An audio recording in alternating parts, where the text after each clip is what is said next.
Buongiorno e ben ritrovati con una nuova edizione del TG Flash di New Sicilia.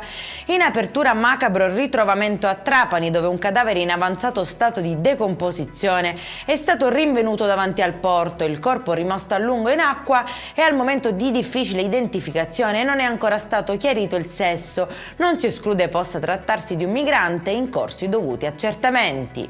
Chiuso un ristorante a Palermo e sanzionato il titolare per oltre 30.000 euro. Accertate gravi carenze sulla sicurezza e irregolarità igienico-sanitarie nella gestione degli alimenti.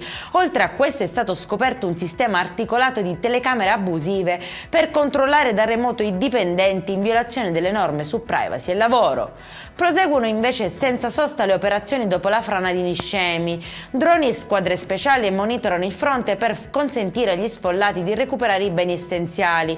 I vigili del fuoco sono pronti a entrare nella fascia più a rischio, mentre da domenica arriveranno rinforzi e sarà allestito un campo base operativo.